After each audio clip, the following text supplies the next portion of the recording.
Dr. Patrice Berry, and I'm very glad to be joined by another Dr. Berry that I was able to connect with over on TikTok.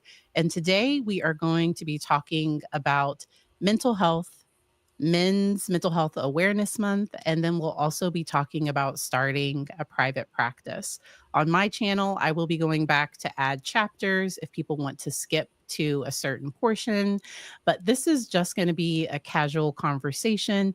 If y'all have questions, please make sure to ask questions in the comments. We have joined Dr. Berry's channel as well, and also her Facebook. And so we are one big community today. So let my guest introduce herself. Yes. Hi, everybody. My name is Dr. Abena Berry. As Dr. Patrice said, I am also a licensed clinical psychologist and out of Illinois, currently working in private practice. And I'm really excited about the conversation today and us just kind of sharing some wonderful information with you all while learning from each other as well. So it'll be a great time. I'm so excited. And what got you interested in being a therapist that also creates content on social media? Yeah, so my love for psychology has been with me since I was a kid. It was initially in response to trauma that I had endured and wanting to understand why people do what they do. And then it's like blossomed into this beautiful career. And it's just one of my first loves, honestly, understanding us as humans. And I love learning as much as I can about it. And so I realized that creating content would be a way to reach more people. I truly love helping people understand just how capable they are, helping them tap back into their true authentic selves.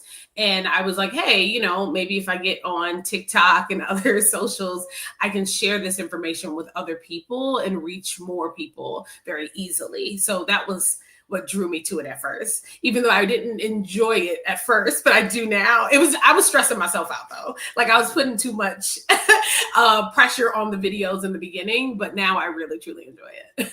I love it. And my big thing is we put it out there, and what happens, happens. That's what, yeah, I had to nurture that. Because the video you love won't necessarily be the one that everybody else loves. Yes. And a video that you just throw up real quick with a bonnet on or something like that, for some reason, it's like, my most viral video is me in bed with a bonnet on. Yep, you just named it exactly. Like that one is at almost like 700K or something. And I'm like, okay, yeah. And this was just spur of the moment. Mm-hmm.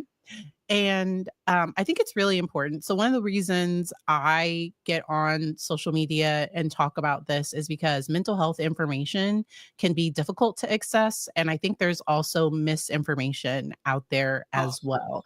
Yes. And something I do here on my channel is talk about true crime and psychology.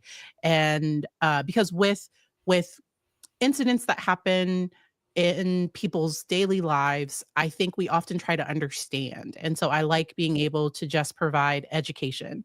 So we call ourselves psych nerds here, that we're always going to break down some mental health tips, and we're going to try to learn something as we're here together.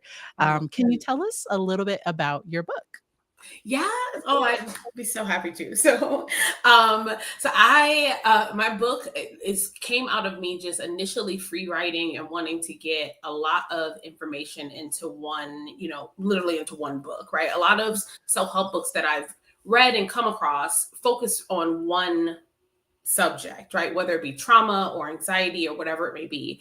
I wanted mine to be a really comprehensive book with each chapter building off of the next, starting with making sure that every reader has a good foundational understanding of what psychology is, the value it brings to our life, and then building on top of that to increase their understanding of their emotions, thoughts, behaviors, and to essentially repair their relationship with themselves, right? Healing that, not running away from their humanity. So I cover so much in the book. I cover anxiety management. I cover self-fulfilling prophecies, how to tell the difference between an irrational thought and a rational one and what to do with those, anger, guilt, shame, grief.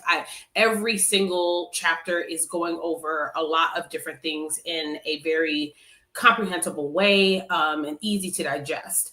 And I also wanted to help with the, minimizing the stigma within Black community and amongst people of color, and representation is a powerful tool for doing that. My goal was always to have any human who wants to read the book to read it, and that's why I chose to make the first page a special message to my non-Black readers.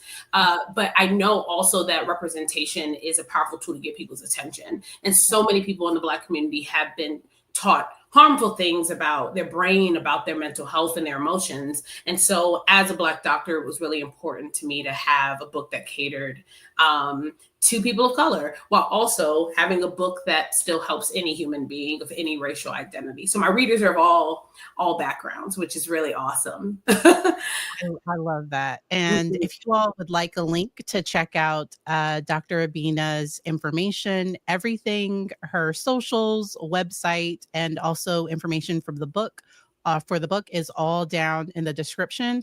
I will also be adding it to my Amazon shop. And so, so I have an Amazon shop with resources that I love. And so I will be adding it there. Is it available in audiobook? I am working on that in real time. It was really important to me to have it be in my voice. So it's my first time making an audiobook. So there's a bit of trial and error, but it's coming out. All people have to do is go to drabenaberry.com and then sign up for my email list and text list, and they can find, or they'll get a notification when that's out. But right now it's available in paperback and also ebook via Kindle. So it's everywhere online. And yeah, so you can see most of my reviews on Amazon and on TikTok Shop, actually. Nice. That's where most of them are. All 5 stars, which is quite the compliment. So And so my book is Turning Crisis into Clarity: How to Survive or Thrive in the Midst of Uncertainty. And I did do the audiobook. And the thing, the tip I will give you, sometimes how you write it and how you speak it is different. Do you know what I mean? And so sometimes I had to tweak the way, because I couldn't record it the way it was, exactly the way it was written. Yes, yes. Was different. And so there are some subtle differences in the audiobook versus the written book, because it was just the way you say it and the way you write it. Sometimes it's a little different. And then just taking it a chapter at a time. I think I would record for like 2 hours, drinking a ton of water and stuff. My mom is in the chat.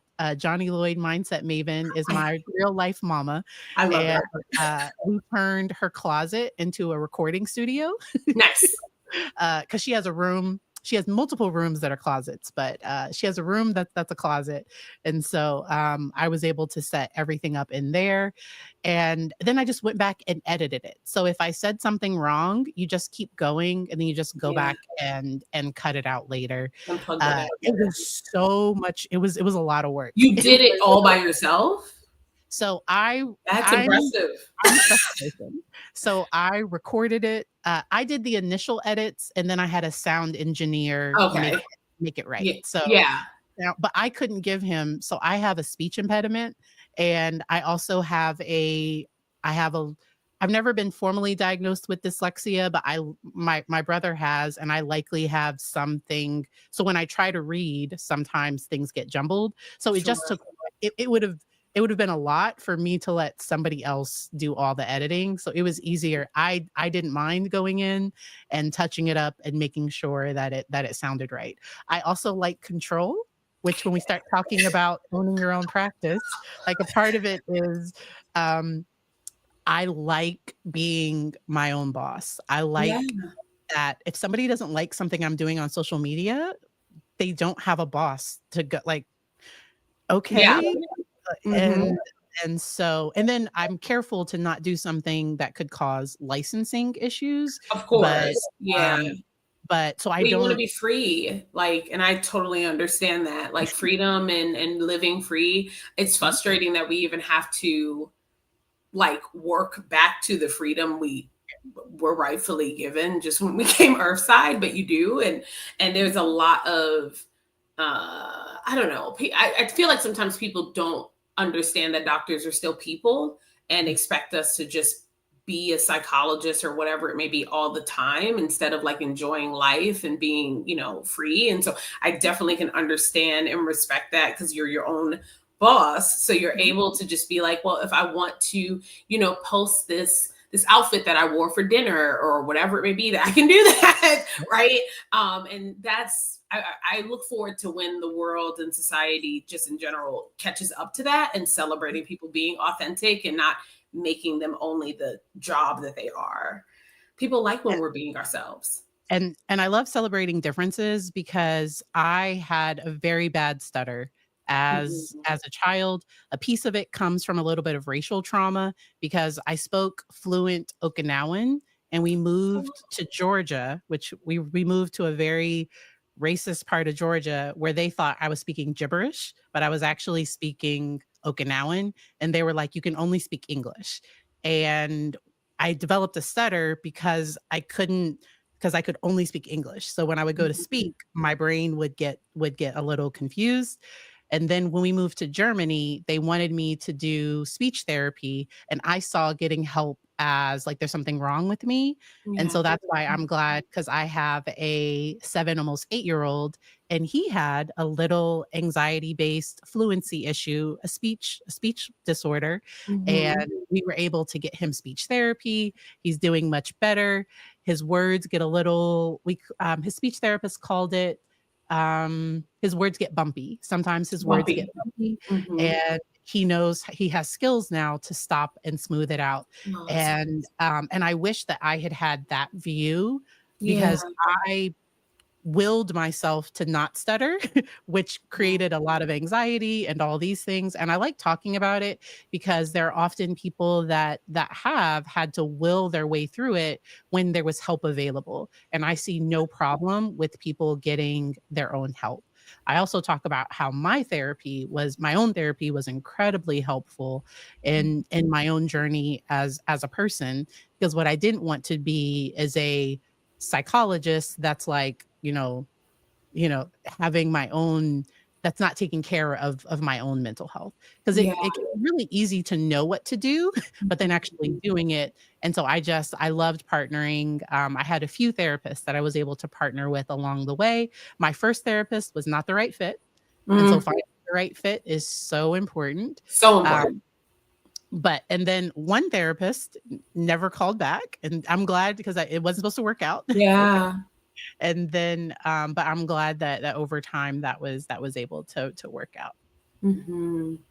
Yeah. That's really good. Yeah, and I'm so glad you said shared that with people too. Just that sometimes you have to shop around Mhm, to find the right fit. And I mhm, remind people that that's true for all services. Like you shop around for a mechanic and a physician and all of that, and so it'd be no different than for a therapist and a psychologist. You have to find someone you really click with, and then also someone who is competent to treat whatever it is that you're needing help with as well. It's really important. and I shared so on YouTube, they have a community tab where you can share pictures, where you can post pictures. So Mhm. that's something, but I shared a picture that was, it was instead of "man up," it said "speak up" for Men's Mental Oh, Health I Awareness love Month. that. And with men being able to speak up, just how helpful it can be for them to find their voice in a healthy way. Because Mhm. sometimes the only emotion men are allowed to share is anger, and Mhm. they're not always allowed just be sad, disappointed, Mhm. embarrassed. And so I really think it's important, especially this month, to just talk about men being able to find their voice and find safe spaces to talk about things too. Yeah, Yeah. 100%.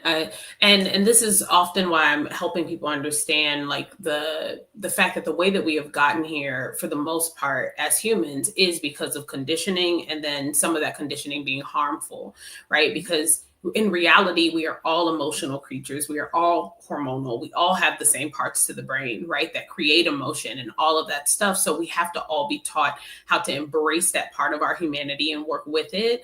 And I'm often having to like help especially men, realize that like the mental health stuff is for them as well. Like even when I was designing the cover of my book, I wanted the person to look a little more like androgynous. But I Yeah. fell in love with this cover. But I knew that it was going to be like I've had it where men see it and then they're like, oh, this is for women or whatever. I'm like, no, mental health is for everybody, like everyone. But I also appreciate the opportunities to just like help them see that and have that corrective experience of like your emotions have never been the problem, Yeah. right? People failing to teach you about them has, right? People lying to you and telling you that you don't need to understand this or that you should feel shame around your humanness, like that was a problem. Like, but you have never been the problem around like your humanity, and just helping men understand that. So I love the speaking up piece of things, and just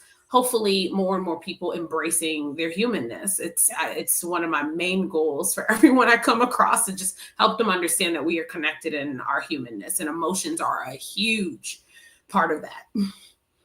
I love that. And people are just mentioning in the comments that it can be hard to leave or fire a doctor.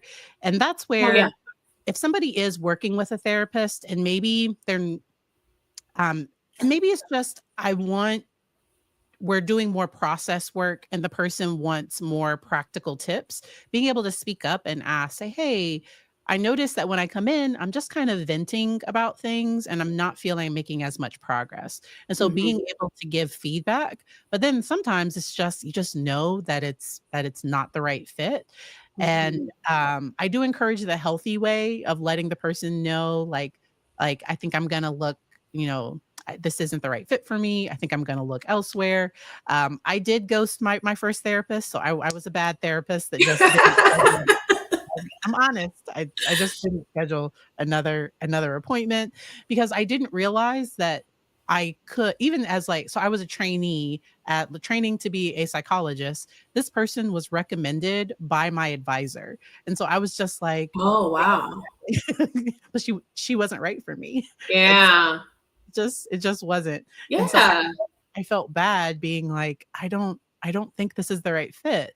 But as the client, you really do get to prioritize, like, is this right for you? So And important. Hmm. working on, because for some people they're coming in because of people pleasing behaviors, or maybe they have Hmm. trouble setting boundaries or being able to speak up for themselves. And so I like to just talk about that it's okay to let a therapist For know sure. Yeah. that, okay, this might not be the right fit. And that is I something did. you can even, just something else for the audience, like something you can do too, if you feel, comfortable to push yourself to do this, is even during the first meeting, during the intake, you can even bring that up. Like, obviously, we're feeling each other out and getting to know one another. If I felt like this wasn't a good fit, how would you prefer that I approach that with you? Right. I think Yeah. that's a great thing to even just talk about in the intake by bringing it up early on.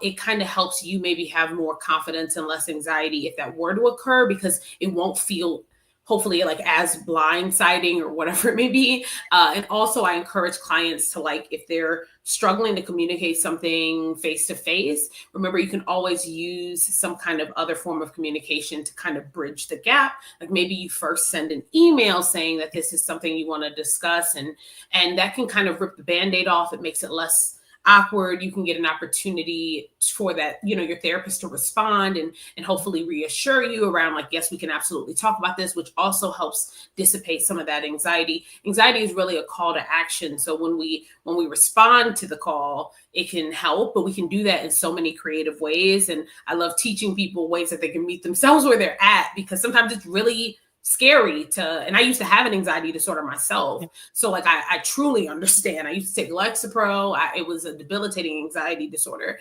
And so the way that I worked through that was therapy, but also practicing meeting myself where I'm at to get to where I wanted to be, and like getting creative. And even if something made me feel silly about how I had to communicate it, I still did that because it's how I got to the point that I'm at now, where I don't have debilitating anxiety when trying to talk about things. Doesn't mean I don't feel anxiety, but it's not debilitating.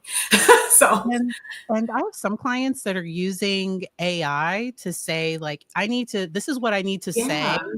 Can you word this in a polite way, and Mhm. they'll get suggestions. And so I Mhm. do have some clients when that's hard, they are using these tools to just help find ideas of how they might say it. You got a Mhm. question on your channel. Hi, Savannah. Would you be able to tell the difference whether just need to say adjust to this style versus this isn't the right person? That's a great question, Savannah. So I think that that will be revealed probably during the conversation, like having that confronting conversation in the first place. It would, you probably would want to start with what's not working, right? Or what you're feeling you need more of. And if you've come across a certain therapeutic modality that you think might work for you, you can say, like, hey, I came across, I don't know, DBT or CBT or humanistic existential, whatever it may be. And then you can ask the therapist directly, like, if that's something they have training in, familiarity with. And if not, could they maybe refer you to someone that does, or give you resources where you can learn more about it to see if you still feel like it's a better fit. So I think it just kind of depends on if the person has been trained in what you're looking for. Like, and if they're like, no, I know very little about that, then that might mean that you need to find someone else, depending on just if there's no like overlap maybe with other types of modalities where they could kind of like tweak it for you. And and I will tell you, with my first therapist, her style was just that she ran late.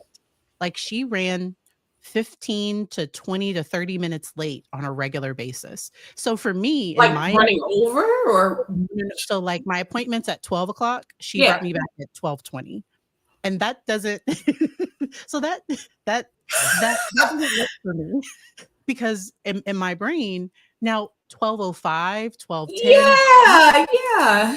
past 12:15, and she didn't mention it. Like, she didn't Oh, mention, like, "I'm girl, still running." just make my appointment at 12:30 if you can't make it at 12. That's crazy. And then But no acknowledgement is and so that's why for me, so I like my time. I'm big on my yeah. time, and it's different because the next therapist that I worked with, he ran like maybe 5 minutes over or so, but like it wasn't like I'm not rigid, like, okay, but Yeah. once we're over that 15, 20, and you don't even acknowledge it, like, no, Like that's that's two big things, right? Like the lack of not acknowledgement, it also suggests like not being considerate of your time, right? well, Just and like so entitled and I to. wanna add, because she was African American, and there is CP time, but Mhm. I run on regular time. And Yeah. so Yeah. there are people, 'cause I've known other therapists where they're just late. So what happens is, let's say they start their day at 10 AM, well, they don't show up till 12:15, which or sorry, till 10:15, and then that just the rest of their day is they just run late, and that's just what they do, and that just doesn't work for me. It just doesn't work Yeah, for me. wouldn't that would not work for me either. So I definitely understand. That's so shocking to like hear. Because I would just not run 20, 30 minutes late and not communicate any kind of way. And then do it multiple times, right? Like Mm, that. Yeah. I gave her 3 tries, and it was That just is like, so "No." reasonable. Yeah. Yeah. You were like, I'm testing this out. Yeah. Um, It just because wasn't a good fit. It wasn't a good fit. And that's a really good example too of like testing it out a little bit because we're humans, we're not meant to be perfect. That's not even real. That's mhm, some kind of myth, and it's a standard that if you hold yourself to. I often tell my clients perfectionism is saying that mhm, you want to constantly feel like a failure, and I know you yeah. don't actually want that, right? Like I know you Please, don't I want need that. I you know you don't desire to feel I like a need you to failure say every that day. again. I need you I'm gonna give you credit because I'm gonna repeat that. Yeah, Perfect. please take it. Yeah. Because it's really eye opening when I say that. They're like, wow, that's why I'm feeling this. I'm like, yeah, because you're holding yourself to an impossible standard. So you might as well, to kind of like help yourself internalize why this doesn't work, say, I don't desire to feel like a failure every day, Mhm. yet I'm holding myself to a standard that guarantees that I will. Right. Yeah. And then people are like, I don't want that anymore. And it's like, yeah, no, we don't want that. So we're gonna have it, we're perfectly imperfect, right? But if there's no like communication of these mistakes, things like that, and you were reasonable. I think 3 times was so like that was reasonable. It gave room for human error. Yeah. It just wasn't because like I said, for me, because I give my clients a 15 to that my clients have a grace period. Even Yeah. though if they show up more than 10 minutes late, I can't bill an hour session because I Right. can't start billing until they get there. But I know stuff happens in life. For But sure. because I'm the one who's paid to be there, I make sure and now things have happened where I've run into like a crisis at the end of a session and I've given a client a heads up, like I just need 5-10 more minutes. But like you said, there is that The acknowledge. communication. Yeah, that's the thing. Just communicating, right? Communicating because things really do happen. And we have to have understanding and grace for that because things happen to us as a therapist and you as a client. But no acknowledgement is just like a lack of respect for everyone, I think, even yourself, right? Like good communication is a gift to yourself and others. So, And then Lisa asked a question to the Dr. Berries. mhm. Uh, has there been an increase in anxiety with clients due to current political climate? Yes. Yeah, a million percent. Yeah. I don't know about you, Dr. Patrice, but I'm definitely having these conversations on a pretty regular basis. I would say not with every client per se, but I think it's come up with almost every client I have right now. And I would say I don't go more than probably 3 weeks without a session, including something Yeah. about just the state of the world, not even just politically, but just the state of the world, especially for my clients who have achieved a lot of healing around like self-awareness and emotional intelligence, and they're tapping back into their humanness. They're feeling, right, they're feeling a lot of the heaviness of the world, and so there's a lot of processing because they're no longer suppressing or desensitized to things, and that's kind of like the hard side to healing. You know you're back tapped in, so you feel a lot. And, because I like, I think when we are polarized, because I feel like we have more in common than different, and I think having difficult conversations can be helpful. I've had some clients that have had to navigate how do they have safe relationships, during difficult times and just what decisions they make. And then Yeah, as a therapist, I don't require like so it's whatever the client wants, yeah, whatever they come in, whatever they feel is best for them, and I meet them where they are. I work with a lot of federal workers that, right. got caught up in hiring freezes or in a Mhm. lot of, you know, and all that happened since the beginning of the year. And so, I do have a video on my channel just for federal workers, people that are struggling, um, just with some things being uncertain.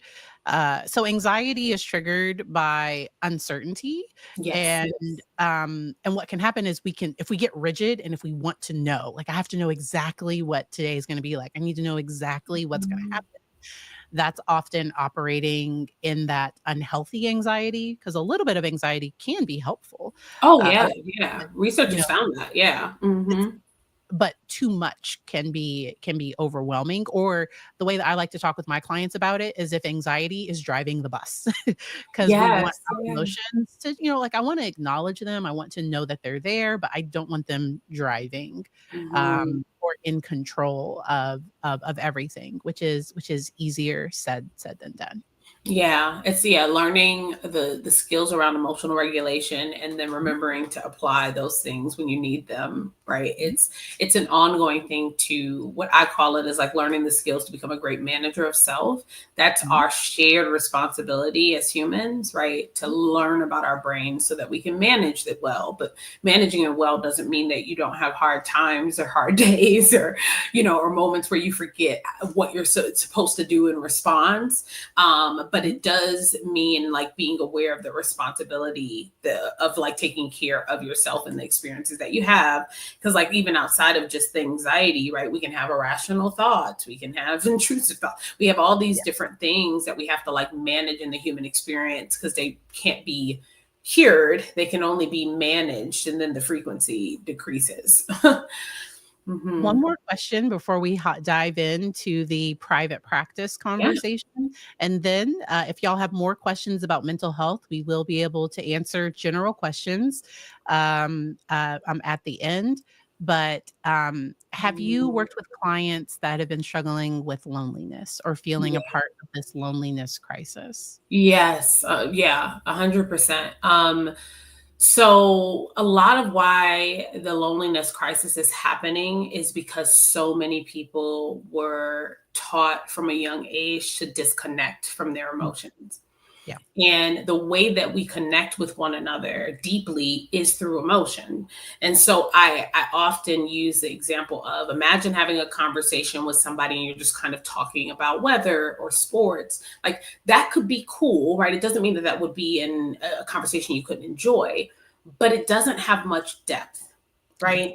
But if Mhm. we're talking about Mm. our thoughts and dreams, and we're feeling together, we're crying together, we're being deeply connected, that is a relationship where you're going to go, wow, I really love hanging out with this person, because not only can I talk to them about the lighter stuff, right? The tip Yeah. of the iceberg stuff, but I can also acknowledge with them that if there is a tip of an iceberg sticking out of water, that means that there's a lot underneath, right? And I want to be able to be vulnerable. So vulnerability is how we connect. And one of the things I teach my clients to help with the loneliness crisis is what I like to call strategic vulnerability. So basically, it's just figuring out things that with a new person you're comfortable maybe sharing. And I usually give them the example of um like something that if someone you just met were to tell someone else or even post it on the internet, that you would be like, I wish they hadn't done that, but like, I'll be okay, right? Like, so maybe it's that you share a little bit about that your parents were divorced, or maybe it's that you share about a work stressor and you're like, oh, if they, thinking about something that it wouldn't feel so detrimental if they were to like share it, because you're testing out if this is somebody you can trust. And so Mhm. if we don't share anything at all, we don't get a chance to see where that person is at in their relationship with themselves. So when I'm vulnerable with you, I get to see in real time your level of emotional intelligence, your level of self awareness, your ability to connect and empathize, perspective take, all of that, right? But if I don't share at all, I have no way of seeing that. So strategic vulnerability helps us find community, right? And find people who really are willing to grow and connect with you and be vulnerable with you, and that can be a safe space. But these things are skills, and they're the skills that people were supposed to teach us. Right? Like, we're supposed to be taught this is a big part of parenting. It's teaching a human being how to connect with themselves and others, because we shouldn't be feeling lonely with 8 billion people. And so we have to ask ourselves, where are we going wrong? And it's the neglect of mental health. It's the denying your humanity, your emotions. It doesn't allow you to connect. So then you can be in a room of hundreds of people and still feel lonely. And I also like to encourage my clients to not expect other people to know what they need, because Mm, we yeah. often give the love we want Hmm. and we don't always communicate. So I'm a big I like to talk on the phone, but texting is normally quicker. Yeah. And and so I'm some of my closest friends, we have to be intentional about our relationship and our connection, because Yeah. we are professional, we are busy, we have things going on in life, and it's not that we don't think about each other. It's just if we're not intentional about spending time, then we just won't see each other Hmm. for a period of time, which can lead to feeling lonely, to Yeah. feeling disconnected. And so when I feel that tug, like, oh, I haven't talked to them in a few weeks, that's when I'll reach out, because sometimes people are keeping track of, I'm always the one reaching out to them. I'm always the one doing this. And I try to use some empathy of what's going on in their life, Yeah. because I don't want to assume that they're not reaching out because they don't care, because they don't. And if I am feeling that way, and if it is, and if there's some evidence of like, wait a minute, when I do call them, they're always busy. Like, if there is some evidence, like maybe we're not as connected as we used to be, then Yeah. sometimes there's a deeper conversation to have there. But I often feel like sometimes people are missing each other, like they desperately want to connect, but they just keep missing each other. Yeah. And our phones and social media, so I went to the Psychotherapy Networker in DC. It's a big conference, and one of the talks they gave was about healthy phone use. Hmm. And one of the speakers talked that she was at the airport, and there was a mother and daughter both on their phones. And the only time they would look up from their phones was to show each other like a funny TikTok or something. And they wouldn't say anything about it. They would just show the other person would laugh, and then they would just go back to Scrolling. scroll. Yeah. And so sometimes we can avoid connection with a phone. And Mhm. so I have to be intentional because I'm a little addicted to my phone. It's always right here. There Mhm. are times when I have to set it aside to connect and have like an in-person conversation with the person that's sitting in front of me. And so I do think people being aware of those things, I think that can help. Yeah, oh yeah, for sure. Yeah, we really just need community. I often talk about like we forget we're mammals, right? And so different animals are kind of like meant to live in different ways. We see it, right? Like there are certain species of animals that kind of more so live in isolation, and then there are ones that live in community. And I really think, generally speaking, we would thrive a lot more if there was more community. And we do see that in different societies where they do live like in community, right? Where people are interacting on a regular basis. The generally speaking, their statistics around reports of happiness are higher than us, and more like the isolation. And like you said, like needing to remember to like see people and all stuff. And we have all of these distractions, and the way that we've created this society to be, it's overstimulated and over busy. It's like it's too much. Like you have so much. You got a TV, you got a phone, you got a this, you got a that. They're expecting you to work 40 hours a week. It's like it's not it's not like really conducive to well-being. So you have to make sure that you are being intentional about living in a way that caters to your well-being, and connecting with people and being intentional about that as well. Nice. And that lets us go right into the reasons why someone might consider starting their own private practice. Hmm. For me, it wasn't so it was 2020, Okay. and I was the private practice, the group practice that I worked at, half of my income was being a school-based mental health director. I was I Oh, okay. was over I was over our school-based mental health program. Schools closed. And so Right. Yeah. that Mm. job no longer existed. And the rate they were paying me, I was going to have to work. Like it wasn't going to be conducive for me to stay. And Mm. um and leaving, because it's scary to go out on your own, to think about I have to pay for everything. But the idea of it all being mine. So when I left that practice, I'm big on trying to take my clients with me if I Yeah. can. So the insurance panels that I paneled with, it was all the ones that my current clients had. If I could do it again, and so if I was starting a private practice again, I don't know if I would accept Medicaid. Okay. I love being a Medicaid provider, but there are some things Medicaid in Virginia, they can come back 3 years later.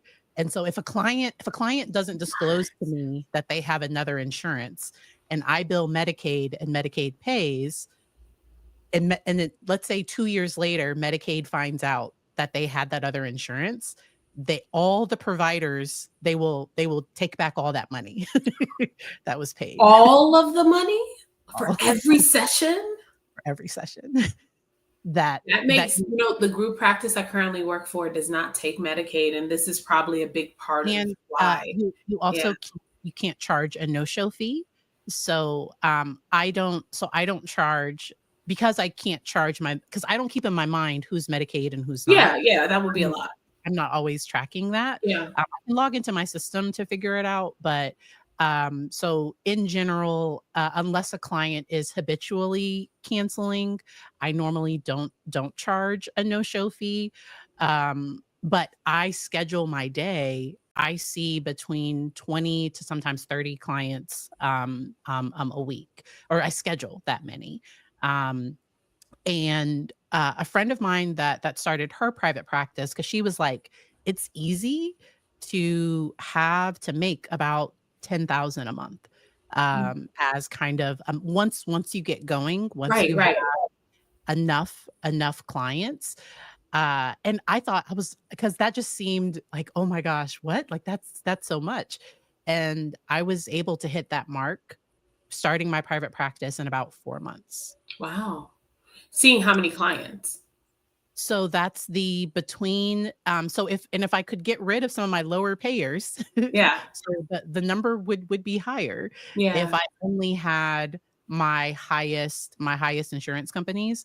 But that's between 20 to 25 sessions. Okay. I also do psychological testing, but that I didn't start out doing, because it was COVID. I paused in-person testing, Mhm. and so, being able to provide that. And Lisa asked a good question. Would Yeah. I would I ever start my own group practice? I mentioned earlier that I like control. And with a group practice, because then I'm responsible for the work other people do. And I've been a supervisor before. I could do it. It would be fine. But my name and my practice, I really value it. So I would rather support other clinicians starting their practice than have other people come under me. That's just Mhm. because I now have to manage them. Maybe I do have to Yeah. hire Mhm. somebody. So right now I handle my administration.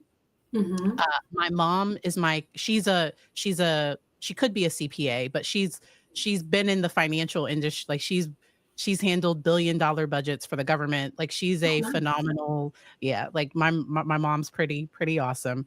Uh, Yeah. she's my accountant. My uncle manages my website. He builds websites and everything. And then this year, so in my 5th year of practice, I just brought on a separate biller. Okay. I did my own billing for 5 years. Out of maybe, so if I submit 100 claims, maybe one of them or two of them might have been denied. So normally there aren't issues, and when Nice. there is an issue, it's normally like, because if you have clients with primary and secondary insurance, Mhm. sometimes things can come up where it's like the person forgot to mention that there was a different primary insurance, or Okay. the insurance company has record of an insurance that they no longer have, and so Mhm. they just have to reach out to them to resolve that. And so, And then you just resubmit, right? The mhm, the claim with the correct information. Okay. mhm, Yeah. yeah, Mhm. and, And that's it. So you've never really had any major issues of any kind with so doing billing? TRICARE changed to a brand new payment system this year, and because I complained about it on TikTok a few times, um, because, I did services in January, and they didn't pay me until, like, mid-March, which isn't, so normally I was getting paid within, like, a week or 2, Yeah. and so if I had to credential with TRICARE again, I would be a non-participating provider.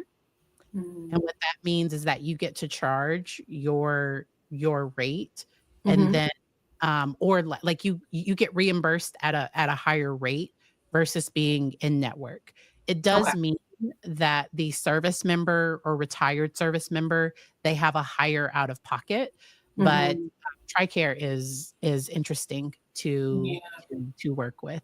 interesting. So So you're so not taking them now?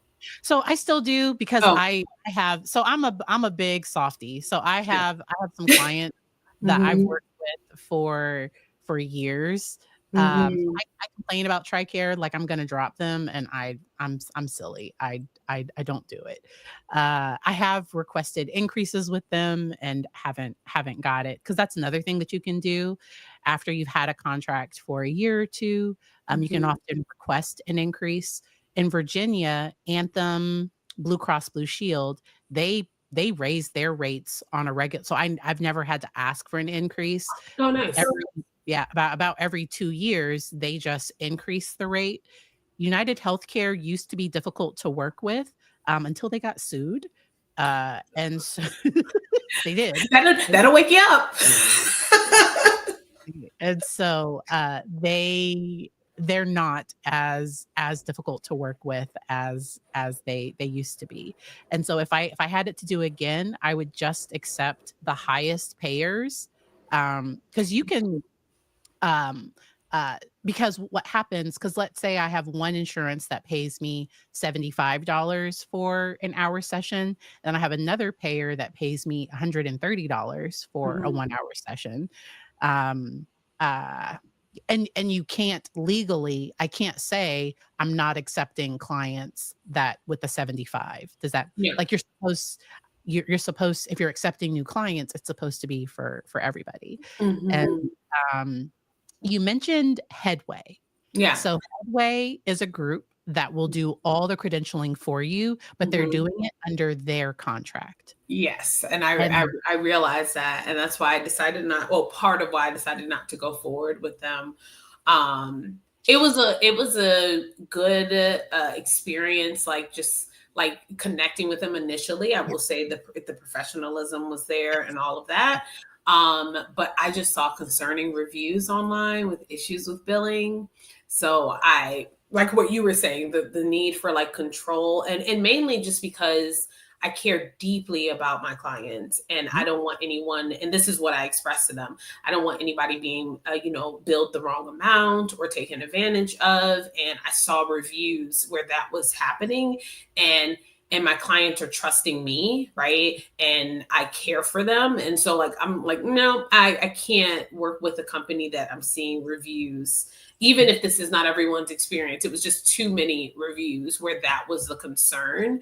And people don't play about money, and I don't, and I just don't. I'm like, no, I don't want my clients to be in any kind of situation like that. You can often get a referral code if you're not on Psychology Today right now. The current therapist, they can give somebody 6 months free. So Hmm. you can ask, "Does anybody have a referral code for Psychology Today?" Hmm. Because Psychology Today is a very big, if I was having trouble getting new clients, or if I was trying to boost my cash pay business, I would be marketing on Psychology Today, because that's just a big place where a lot of Yeah, people no, it's go. it's the most well known website for searching for a therapist. Yeah. Hmm. Uh, Therapy Den is free. So, Okay. I am on a Therapy Den, and they try to be, inclusive. So, as a therapist, I can mark, so they have, um, for clients with certain identities, like, they're able to search and find a therapist that might be a Oh, good cool. fit. Um, I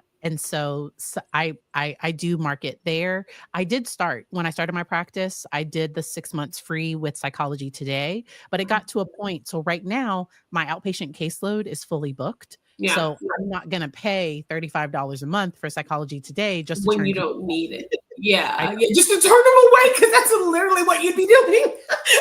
Like you're paying money just to tell people, no, sorry, I'm fully booked. And Mm. so, I don't do that.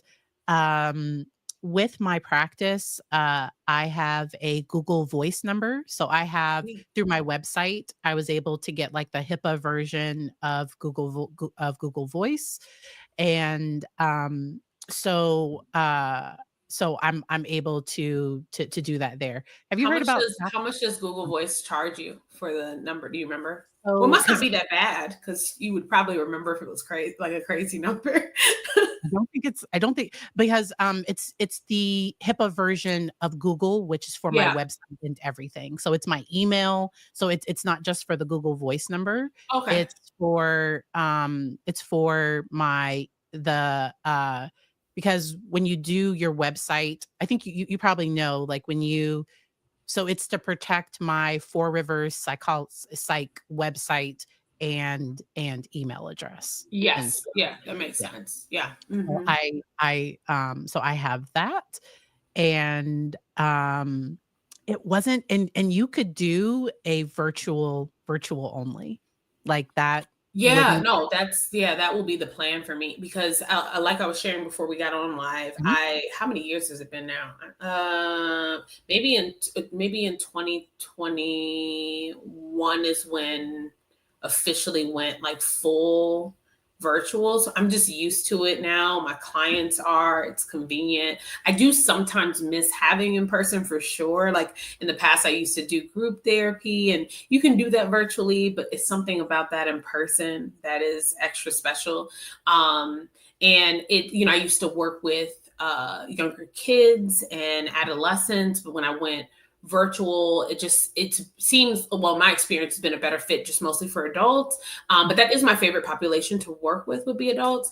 But I do sometimes miss having an office. So when I saw your office, I was like, it's so beautiful. I really love my home office, but it's not the same as seeing people in person. Oh, and I miss doing testing. Because you need to do that in person. Yeah. So I do miss doing testing from time to time. Nice.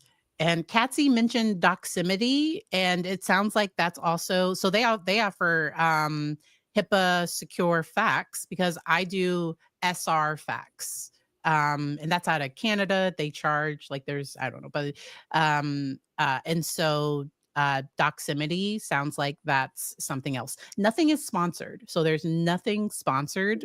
I'm not paid to talk about any of these things. This is I just don't even know what Doximity what I is. So I have to look that up. Yeah.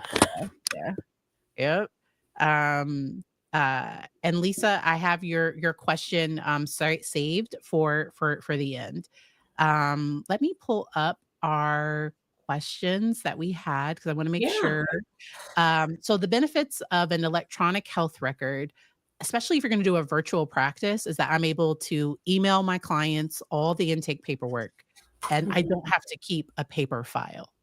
Okay. So, Mhm. um, everything is virtual. I'm able to upload things directly to let's say, um, I provide a letter to a client. I'm Mhm. able to upload everything directly into that electronic health record, and, the more expensive ones often have easy billing features, and what I mean by that Yeah. is when I say that I did my own billing, I clicked create claim. Mhm. So there's one button, click create claim, and then I would just check to make sure if I needed to add a virtual code, because Mhm. sometimes they'll have the 95 or because sometimes there will be the modifier that you have to do. So I would just add that, click Mhm. submit, and that's it. When I have Wow. clients with secondary insurance, I click create once, and I have it where I get notified about payments and everything through the system. It's Mhm. because I get paid electronically for most claims, and then I also get my system like it automatically updates. I like things being automatic. Yeah, me too. That word is amazing. Yeah, especially for something related to billing. And I'm able to collect payments directly through that system as well. So as What soon as what I what go ahead. is? I started my practice with Simple Practice.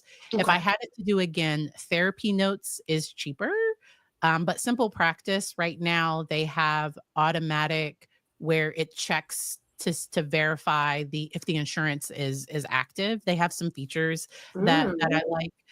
If you needed a code to try it out, just but like whenever you were thinking about if you were thinking about signing up with either one, and then most therapy notes and simple practice, they both have like YouTube things that kind of show you the back and forth. The one Okay. downside to simple practice is that there's not a live there's like you can't call a number to talk to somebody if you're having a Okay. problem.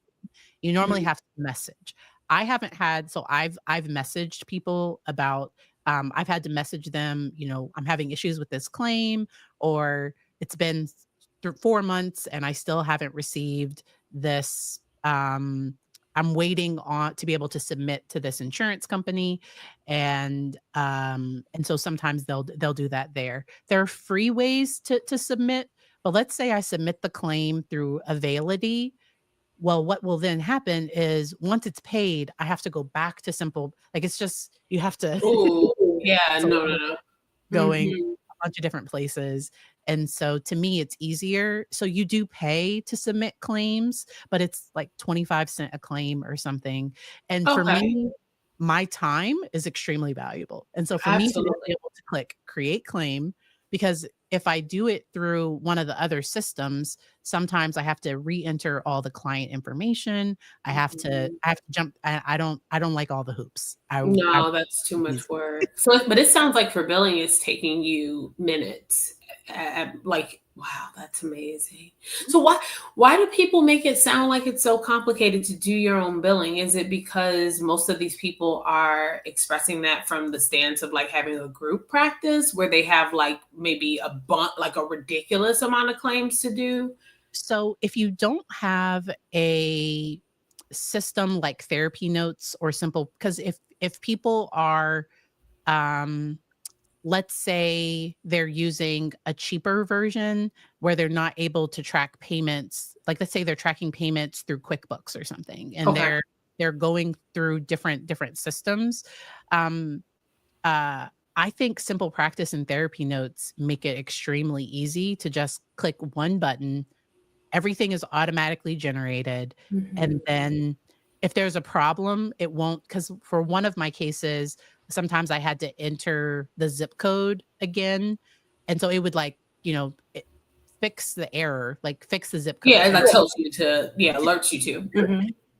and, um, and so I and then there is a Facebook group, and I have all the things I'm talking about down in the description, but there is a Facebook group called, Insurance Billing and Credentialing for Mental Health Clinicians, Mhm. and that group, so if I'm like, "How do I bill secondary?" There's often things that are there.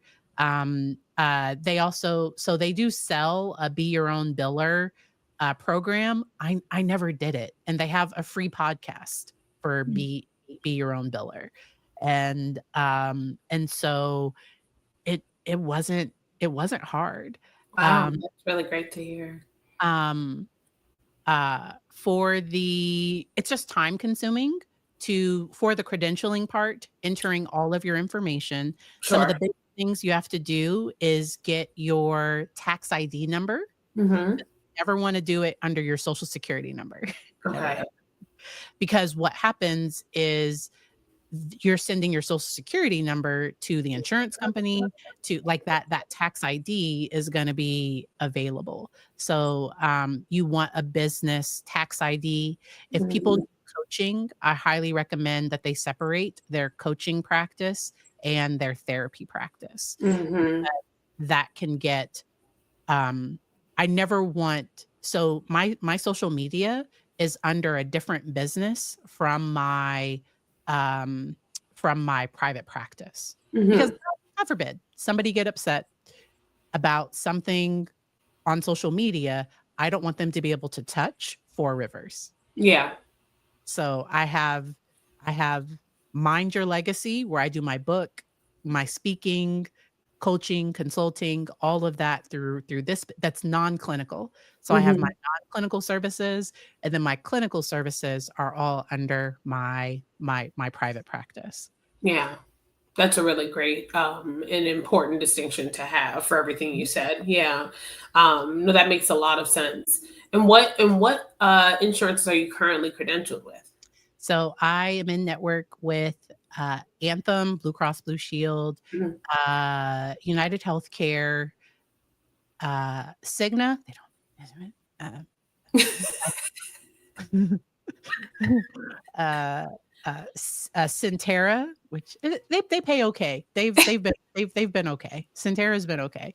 But those are for Virginia. So you would want to see in your area which insurance companies have decent payers, and you could fill a practice with 2 or 3.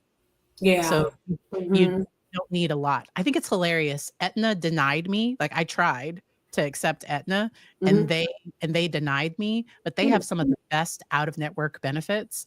So, when clients see me, I just give them a super bill, and Mhm. they get 70% of, if they have one of those plans with good out of network benefits, they're Mhm. able to get a check for 70% of my fee.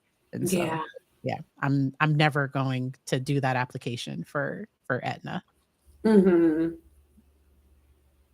Are you able to just do a super big simple practice Yes. primarily? Right So now, that's the one you're using actively. Okay. for clients that are cash pay, I'm Mhm. able to, and it brings over their diagnosis. I can click a button and it emails it to them. Wow. Simple practice sounds great. So you used therapy notes at first and then you So switched over to simple practice? I've always used Simple Practice because, when I started in 2020, they already had a telehealth platform built in. Mhm. Oh, And okay. so, they have, and what you'll do is you'll look at the numbers, you'll look at the features and see which one fits you. I was able to upload my documents and also edit my case note. Mhm. So, I have my SOAP note, subjective, objective, assessment, and plan.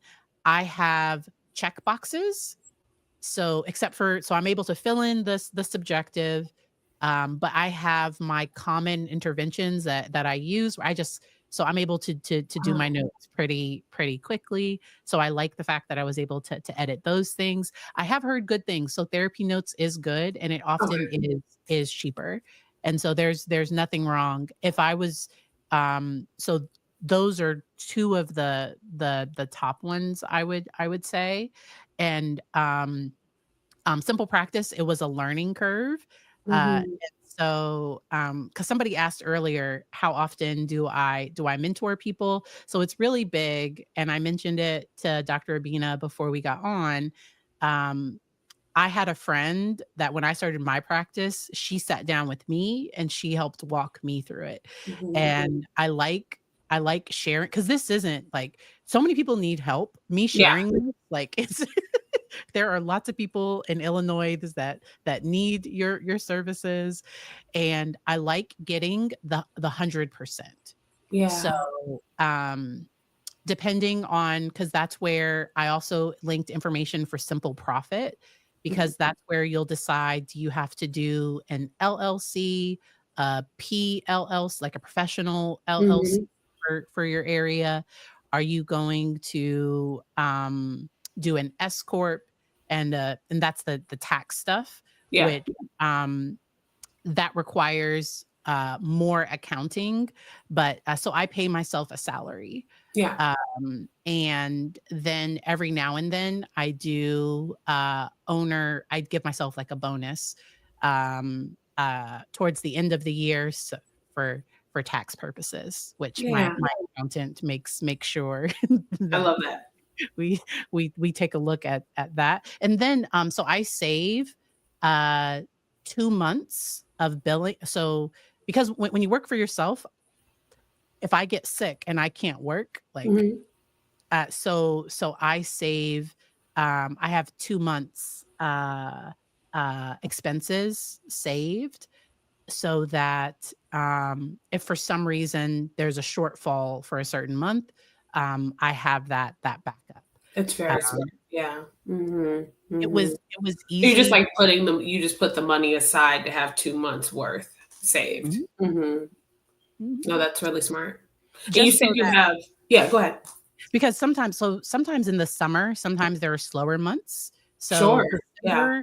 December and July, sometimes June, some December and July can be slower because people are taking vacation, and it's I take my own vacation in December, and so and depending on how my main account looks, I will sometimes transfer money to that primary account if needed.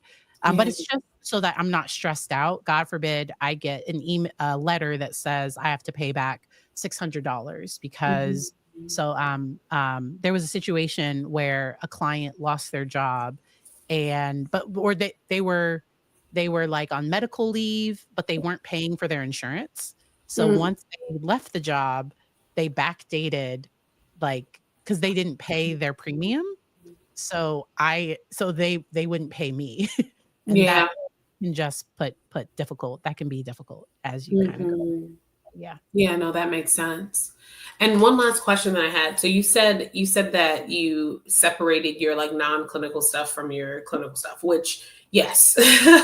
And I've done that as well, but I'm curious about how you've approached doing that. Or do you have like are you saying you have two separate websites or something where they're separated? Dr. Patrice Interesting. Berry and Four Rivers Psych. Mhm. Mm. So Four Rivers Psych does not mention it might have, 'cause so when I originally started Four Rivers, I was Mhm. thinking my coaching, my speaking, clinical services, I was thinking, okay, it would all be there Yeah. until I realized the liability Mhm. that it brings up, and so, um, I have my so I have drpatriceberry.com, and then I Yes. have, which has my coaching, That's your um non-clinical. mhm, and then I have fourriverpsych.com. Okay. That makes sense. Okay. Yeah, because okay. I was wondering what that looks like. I was like, do you have two separate websites? And you do. Okay. And that Yeah, makes sense because then and that is a separate thing where mhm, you're just sending that to clients or like potential clients or for clinical work are finding that for your actual Four River site, which makes mhm, sense. Okay. and so Mhm. that's where,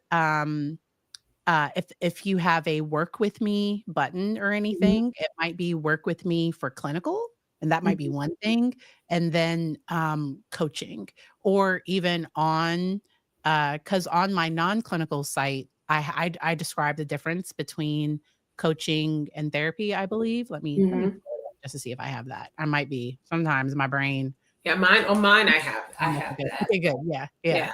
I just have um, a way for people if they are like yeah, on drabenaberry.com, I yeah, have a way that if you are an Illinois resident that you mhm, can like let me know that, but you're mhm, not like signing up for therapy through the site. You're just saying, "Hey, I would be interested if you have availability." mhm. And it sounds like you have it where if people press work with me on Dr. Patrice, where it would just only be for the coaching. There's no way to like say that they were interested in therapy. And if they were, I would email them from my Four Rivers Psych email. Does that make Okay. sense? Yes. No, that does. That does. So, because sometimes I have people reach out to me on Facebook or on social media, and they are in Virginia, they are looking for services, and I Yeah. say, "Please email me at Doctor," because, technically, those messages on Facebook could become a part of, like, a clinical, so I'm just like, "Here's Yeah. my Yeah. here's my email address. Please email me here, Yeah. if you would like therapy, testing." And then if people are looking for coaching, I have a Google Doc that they Hmm. do to answer questions, and that where it clearly says this is not therapy, all of Yeah. that.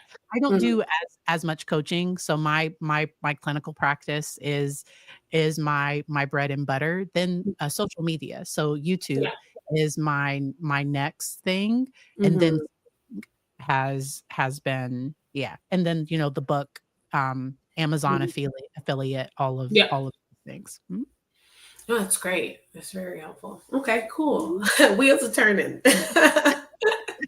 I'm glad. And so any other questions about starting a private practice? Let me I see. know. And we will connect offline, so For this has been sure. fun.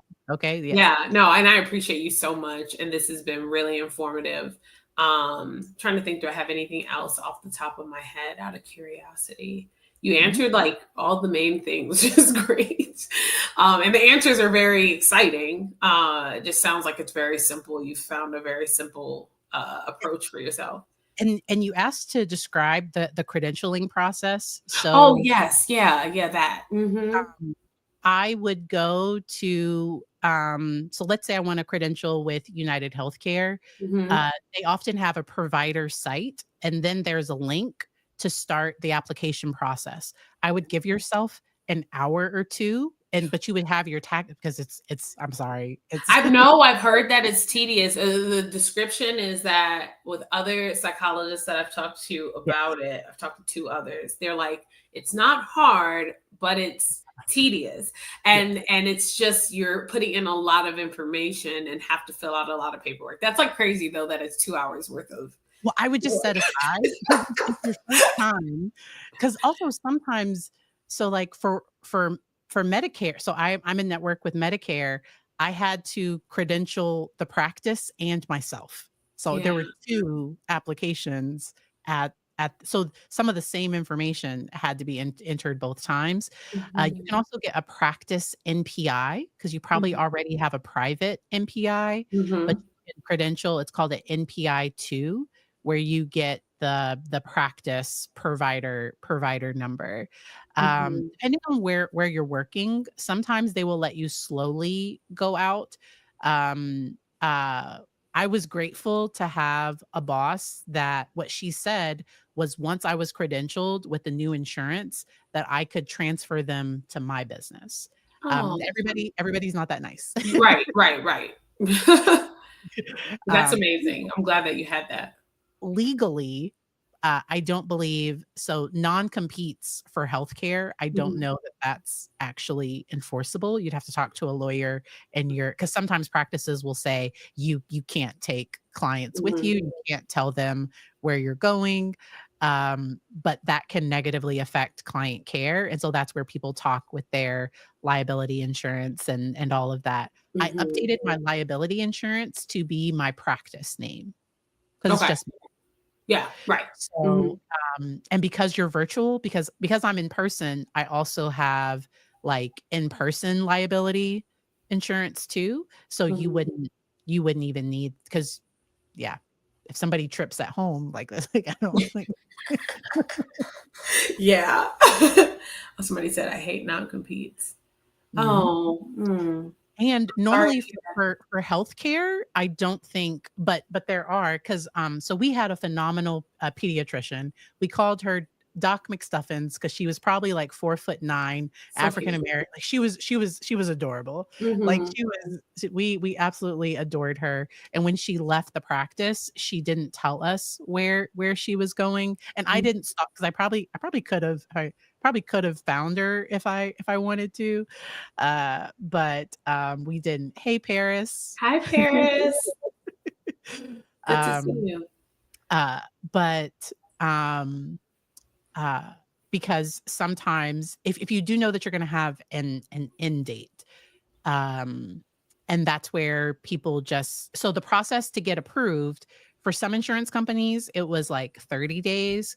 For some insurance companies, it was closer to 2 to 3 months, and Yeah. then to get paid because that first check takes the longest.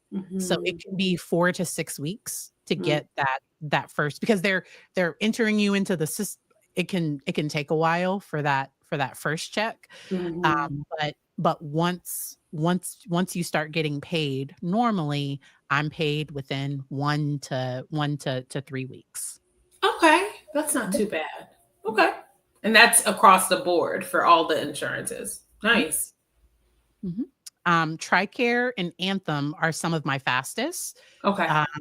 United Healthcare, especially, they have a off it's like, it's like MWR or something. They have like a off brand where that one because when a client had because it's a part of United Healthcare, but it's a different name. Mhm. I had to give my W-9 to that specific company to get paid. Like, Mhm. it wasn't a recredentialing, but it was just like, "Hey, if you wanna get paid, we you have to we have to enter you into our system. And so, Mm. for I'm don't be me. So what I do is I bill clients, and then we see what they owe. Or if clients want to know, like, "Hey, what's my out-of-pocket gonna be?" Yeah. I give them, these are the billing codes. Please reach out to your insurance company, and they'll Hmm. be able to tell you, what your out-of-pocket would be. I Hmm. am in network, so, that because every plan It's is different. Yeah. the 100%. beginning of Yeah. the beginning of the year, that's when you get the Oh, I'm deduct. very familiar. Yeah. The deductible stuff is a pain. And copays are so straightforward, but the Mhm. deductible issues are a And pain. And I have to deal sometimes with you that have with my clients, yeah, that have them. and Hmm. sometimes you have co-insurance where it's a percentage Yeah. of, yeah, Hmm. and so that's where I let clients know, and I try to not let people get too big of a bill, because Yeah. I have had difficulty collecting sometimes, but that's where we just see, uh, how, so that's why I try, especially for a new client, I try to bill it with no later than a week. Yeah. Sometimes it's the same day. Okay. Um, I'm submitting that claim as soon as possible, So and you you'll can see get what they oh yeah. Hmm. and if you are getting the electronic updates about payments, because sometimes Hmm. you'll get the update that you've been paid before you actually get the check. Because that's why I was like, "Ooh, I got paid," but then I was like, "Where's the money?" That's crazy. You're like, wait a second. No, I did not. What's happening? Yeah, no, the check's in the mail, like, Yeah. the check's in the mail. You might consider getting a PO box that has like, a office address. I already have Um one. oh, perfect, Yeah. good, I already have a PO box with an office address. Yeah. perfect. Because in being an entrepreneur in other ways already with my book and everything like that. So yeah, I already have one. Hmm. Mm. Um, and, uh, but yeah, That's awesome. um, Yeah. uh, there was, because I started a question, so please let us know. We are back to the mental health questions. Yeah. And so Lisa asked if there were community-based crisis intervention programs in our local areas. So I'm in Virginia, and we do, depending on the person's insurance, because often people get the care they can afford, not the care that they need. And so Yeah. individuals with Medicaid in my state have the most options because they can get home-based support. Sometimes Medicaid doesn't pay for intensive outpatient, um, but and then Anthem, private Anthem insurance, they recently started paying for home-based, intensive home-based therapy for, I think it's kids and teens. And so those are some of the common ones in my area. Yeah, and I believe it's the same in mine. I'm in Illinois, Mhm. and definitely agree with what you're saying that people are getting the care that they can like afford or are already in network and not necessarily what they need. Unfortunately, we have so much that we need to repair Mhm. within our communities in general and the systems that we've created. So healthcare is by no means at the best standard that it could be. But yes, there are crisis intervention services, and typically, you all, if you're looking for them, you can just find them usually with a simple Google search to just find like what's in your area, Mhm. and then seeing how you can access that care. But Mhm. it is out there, and it should be in all states in most areas, maybe not the most rural of areas, just because access to healthcare can be a struggle in general with that. But typically I would assume every state, and if you're near, especially like a major city, there should be care, yeah, Yeah. for crisis. Nice. Any final thoughts? Any last things that you wanted to say as we're Yeah. wrapping up? Well, just well, to thank you so much for your time, Dr. Patrice. This was wonderful, and it's so cool to like officially like meet you. Like you said, we've been connected on TikTok for a while now, and I'm newer on YouTube, but I've been content creating for a long time. So TikTok has been my main platform, and I'm so excited to now be on YouTube. This is like my second live that I've done on YouTube. So I'm getting used to this platform, but I'm just grateful to have been able to spend time with you and with your audience and with some of my followers that came in as well. And this is just great. And if you all are like looking for either of us, all of our information is in the descriptions. We have our websites. Mine again is drabenaberry.com. Check out my book if people are on a healing and growth journey. Again, my book is still for all human beings of any identity, but it does have the extra special bonus of having representation for people of color. But my readers are white, Black, and everything in between. So yeah, you can check that out, and you can find all my socials on my website. So yeah, I think that's it. I'm so glad that we were able to connect here. And people are thanking me for my time, and it's like, please know those ads, those ads are running in the background, and so I'm glad that we were able to talk here. Have you thought about what your niche might be here on YouTube? What type of Yeah. content? That's a great question. So I right now am mostly sticking with what I was doing on TikTok, which my platform is all about just general education of mental health. So everything about emotions, thoughts, behaviors. So if you go to my TikTok, which is at Dr. Berry Psychologist, I'll have a yellow shirt on. I have like 50K followers over there. So if you go over there, you'll be able to see that my content is like covering a multitude of different things, but largely all in the realm of helping people heal their relationship with themselves. So I love giving psychoeducation about helping people understand emotional intelligence and emotional regulation, working through trauma, identity, all of that stuff. I am thinking about on YouTube maybe doing some stuff around like sharing information around reality TV. Dr. Patrice and I were talking about that. So I could see myself adding in that content, like, because I already watch reality TV and comment on it when I'm watching it. So I may add that. But my platform, generally speaking, is all about helping you understand your humanness. So all things that come with that, emotion, behavior, thought. I just love talking about all aspects of that. I was trained as a generalist. So trauma, identity, authenticity, how to unlearn toxic conditioning, how to work with your thoughts, emotions, all of that stuff. That is my content. I like keeping it broad. And if you ever want to collab again on I would love to. the reality TV stuff, so I love The Circle. The Circle is a big one. Oh, I love The Circle. Yes, we can definitely do that. Yeah. I love The Circle. And so because I talk a lot about healing from toxic relationships here.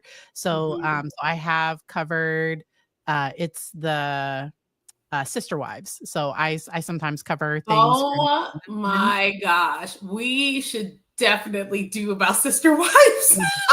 good. Yeah, Cody is a lot to say. I saw him on a podcast and off on that, but he was different. Like he wasn't as animated because I think he's a character there. Now I think there are things that is very much his personality, but I think in reality shows they need the villain. And so I'm careful with reality TV because I do think sometimes people get a bad edit. If you ever wanted to talk, if you Love is Blind season, was it 7? I got traumatized by one of them. The one where the guy ended up having like kids and they Oh, had yes. and I forget his name. But we can definitely do a collaboration again. But and then for YouTube, I like going live, but before going live, I did a lot of creating with the I would record a video, and if you list it as a premiere, it'll be you can chat with people live. Does that make sense? So Oh, that's a cool feature. yeah. So you can schedule it as a premiere, and I like then it over here, Dr. and then Patrice. Because I have been like I said, if you go to my TikTok page, you will see I have like, I don't know, probably thousands of videos. Like I said, like almost 50,000 followers on TikTok. So I was like just building over there. And then one of my friends was like, you should be on YouTube. Like, why are you not on YouTube? So I was like, okay, I will start on there. But this sounds so cool. Like the idea of like posting a video and being able to chat about it in real time. Wow, that's like such And a like it's a bridge between being live and having posted something. yes. How cool. Yeah. And, also because all the communities, they won't so the people that watch me on TikTok, maybe 1%, I don't know, a lot of them are not here on YouTube. So my YouTube That's audience interesting. Yeah, is moving people over has been, it's yeah, it different than I so thought it would be. don't even try. Some of my TikTok people are here. Like Savannah is, Paris is. So like they follow me, they found me on TikTok initially. But that's interesting to know that it's like less than 1%. But, like, and so don't even Yeah. so create and build a new Hmm. community, Yeah. and, I have so enjoyed creating community here, and, because it's different than when I go live on TikTok, Yeah. and, because I can't do the share I don't know, it's more difficult to do some of the things that I'm able to do Mhm. here. Plus, TikTok I is very did, rigid with their rules, as I've um learned. With what like just they don't want you can't mention other platforms, you oh, can't yeah. say link in bio, you can't like it's ridiculous over there.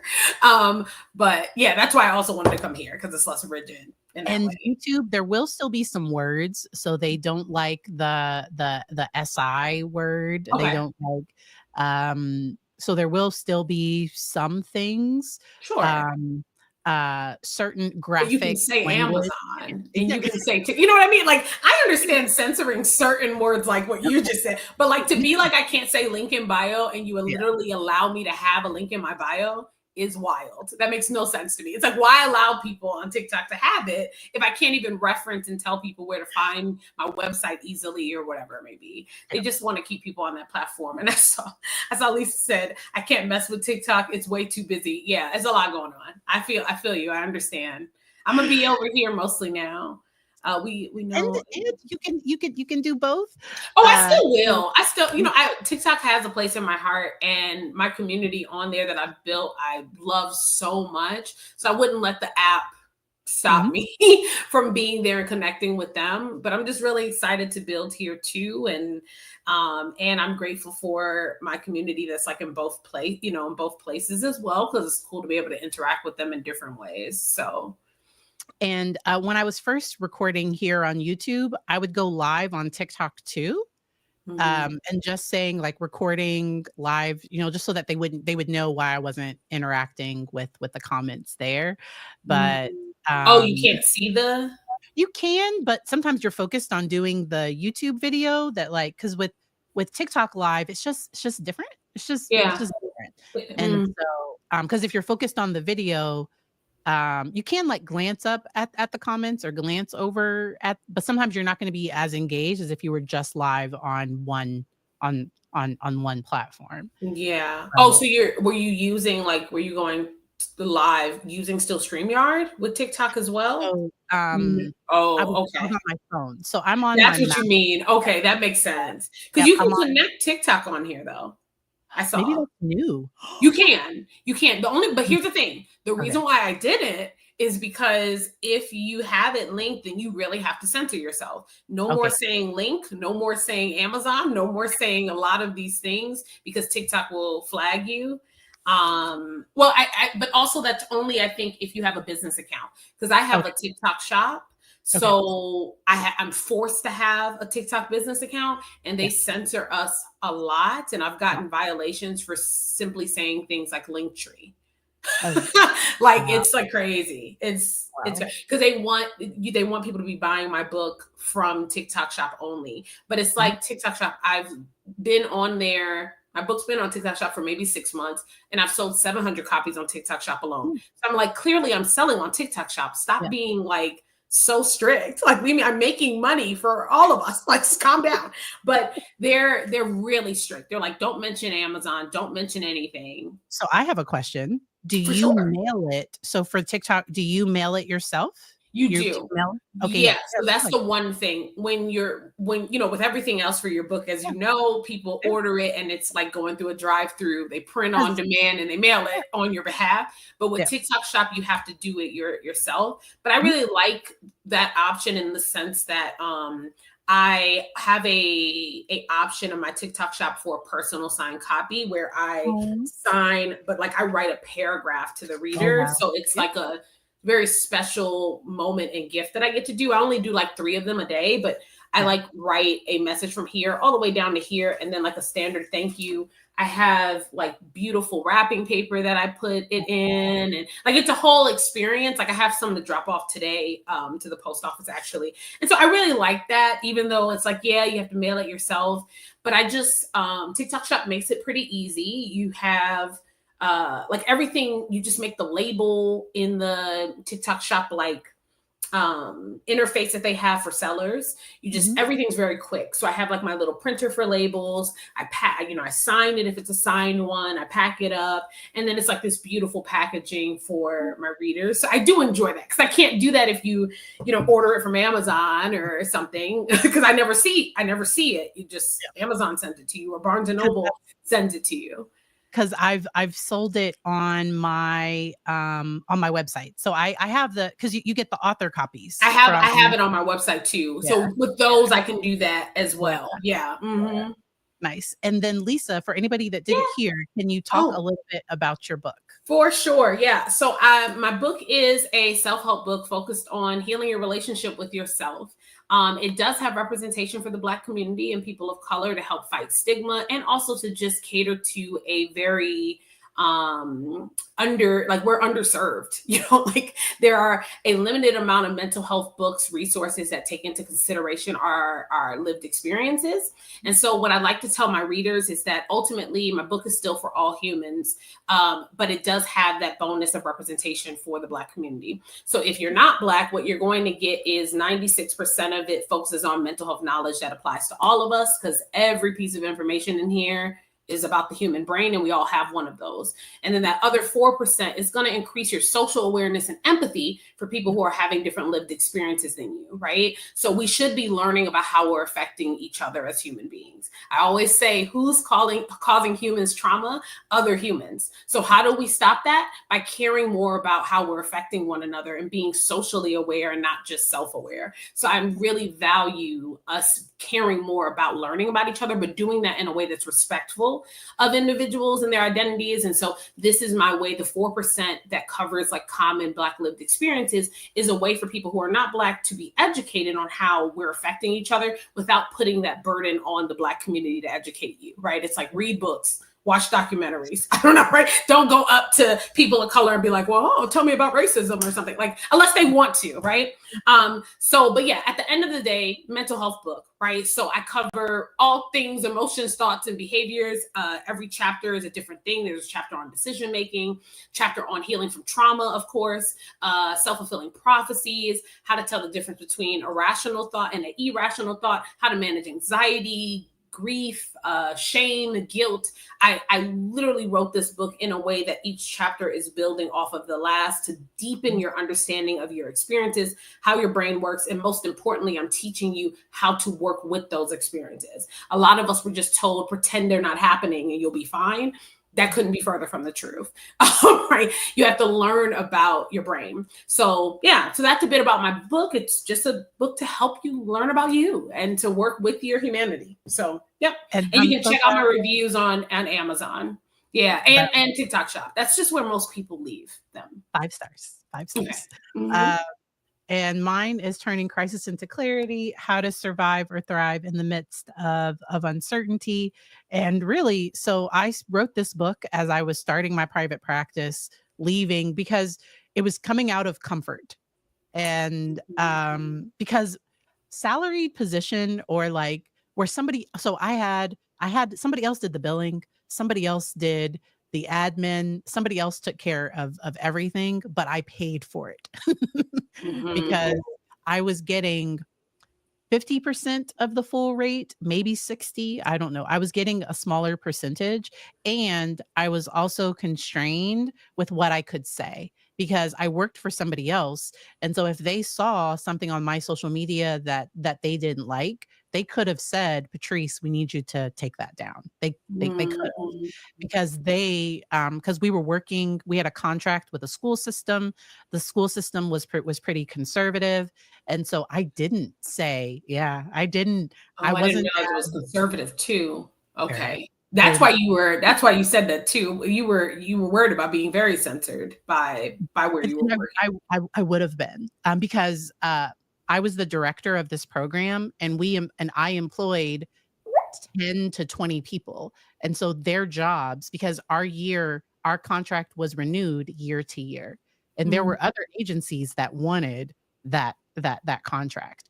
And so if they had an issue with something I was doing, they could have an issue with that bigger agency, or they could have had an issue with me saying, we'll mhm. renew with you, but just we're not comfortable with what, and that it never got to that point, because I protected my bag. Like I just didn't, I was Yeah, very careful about what yeah. I did and what I put out there. But then things got to a point where it was like, I need to speak on some things that are important to me, that are important to my community, and I want to do it in a way that doesn't affect my job. I love And that. because so now, um, if a client did have an issue with something I was doing on social media, we could talk about it. And if it did get to the point where they needed to find another therapist, I would help them find somebody else. But I have a wait list. like, Yeah. like, so it'll it'll be okay. And Mhm. I like it when therapists put themselves out there so that somebody can know before they even sit down in my office what types of things I now me on social media is different than me in therapy, because Sure. I've worked with clients that are very conservative because they're there for anxiety or they're there for some other reason. And I don't have an issue with that, as long as nothing's being directed directly at me. And Mhm. because I'll never forget, one of my best experiences was getting, a child didn't understand why some people have an issue with a particular symbol, and they asked me about it, and I was able to, and we were able I was able to talk with the dad, because I knew Mhm. the family wasn't racist because they were bringing the child to me for help. Right, right. And they had met me for Mhm. multiple times, and so I knew that the family didn't have an issue with race, but one of their symbols, people could assume that a person might. And so we were able to have a pretty cool conversation. And but I like the freedom that comes with private practice. Um I thought I would be working more, and I'm actually working less. So I'm Amazing. the type of person, I give my all for so when I was working for somebody else, I worked so hard. And now during my off time, like you said, I might have to run to the post office to mail some books. Yeah, yes. Mhm, we gotta get you on TikTok Shop if you're not already on there. I might have to do that because I'm not on it yet, and so I'm Mhm. gonna have to do that. And I'm so happy to help you with this. So let me know if you have any questions. It's actually a service I offer. Well, not for you. I'll yeah, just help you. But it's actually a service I offer through my coaching business too, to nice. help people. I have a client right now that I'm helping with getting their TikTok shop set up because I That know it very well. I've been doing it for a while. So And, did you self-publish? I did. Yeah, I saw this question. So yeah, Mhm. I am self-published. Nice. And so I've been you get to do your own thing when you're self-published. I'm open to working with a publisher. I actually right now there Mhm. are so far three celebrities that have my book, so fingers crossed. Which is Charlemagne the God Mhm. from The Breakfast Club. Shout out to my husband because he made that happen. Nice. And there's photos on my website too if people are interested. And then Deborah Roberts from Good Morning America ABC, because I've been on Good Morning America a few times. So she has my book. And then Tammy Frank, who is the wife of the late Jason Frank, who was the longest running Green Power Ranger. So I'm open to working with a publisher, but my book's only been out since July, like this past July. So it hasn't even been a year yet. Oh yeah, there's the photos. Yep. So that's my husband with Charlemagne the Oh, God. cool. And then at the bottom is me and Deborah Roberts when we did our segment for Good Morning America. And then on that far left is just some of the people from TikTok and stuff that have my book. But that last person in the bottom left is actually Tammy Frank. So yeah, all of the three celebs are there. But yep, so I'm open to it, but I started with self-publishing and it's been great. It's been great. Thanks for showing that. And also it shows me why you love this I love platform. That was so convenient. You're like, oh, let me just pull it up. Just pulling up my website. But yeah, so I'm self-published. Are you Dr. Patrice? Yep. Yep. Okay. Because going with the publisher, what it does is it gives you the money up front, but it limits, because if you had a publisher, you wouldn't be able to be on TikTok Shop. You'd be in Barnes and Noble. You'd be in other. You wouldn't. Because Interesting. Okay. They have the publishing rights, so they might set it up through TikTok Shop, but they would Oh, I collect see what you're money. saying. Well, that makes sense. Yeah, I wouldn't, because I haven't had that happen as of yet. And if somebody Mhm. approached me, they would have to show me the value that they bring because I'm doing pretty great marketing my own book, clearly. So like it would have to be a great contract. Because even when you have a publisher, they then they control the content. They I control. know, and that's what I don't Oh, want to. That was another reason why I didn't even push for that in the beginning because I wanted my book to be what I envisioned it to be, and I have full control and was able to create it for what it is, and people love it. So, yeah, I wouldn't want anyone to have it and then be like, "Oh, you have to change this or that." So I think that's why I'm not like super eager about that. But I would say I would be open to hearing an offer, but I would, it would probably be a lot of negotiating. and the one thing that a publisher can do is it can give you might sell millions or Mhm. multiple millions of copies, and then like a book can become very very popular, and then other opportunities can come out of that, but it's normally not for that financial piece with that. Mhm. Because I know somebody that went through a publisher. Their book has sold millions of copies, and they're like, I wouldn't, like, they don't, they it wasn't. So with the millions that continue to sell, I guess because Mhm. of the contract, and I don't know all of the details of the contract, but the publisher has done well. Oh, so they said they wouldn't have done it. They regret Well, doing it? they I don't know that they regret it, because it did give them the ability to become a well-known expert with Yeah. this in this in a particular field. And so Okay. I don't know that but they wouldn't have done it, but it didn't have a financial, like, a ongoing, so they got money up Wow. front, but because of their contract, I guess I don't know how the details of their contract.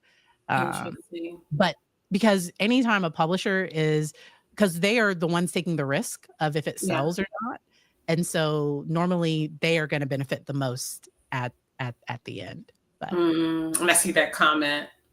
At mhm. least I just put, yeah. So this is why we're self-published.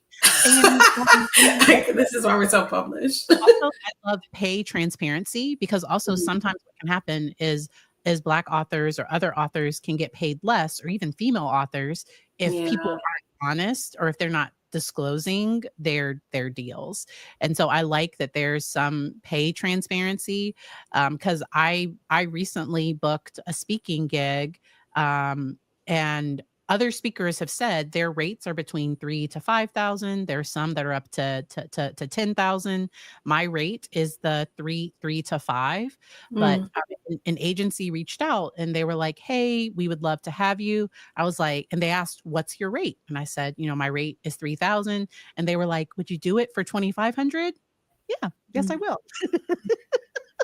But if I had said my rate was 1,500 or Mhm. 1,000, they would Mhm. have just paid me Yeah. 1,500 or Oh, 1,000. absolutely. Yeah. I think it's also on the person to know your worth and to put that out there, For sure. um, to make sure to not sell yourself short.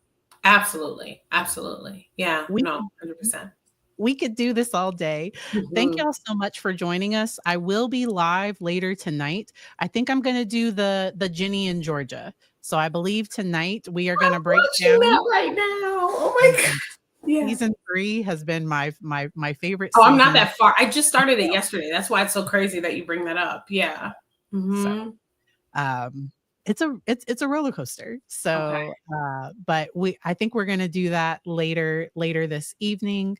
I hope y'all have a good one. We will see y'all next time. Bye, Goodbye. everyone.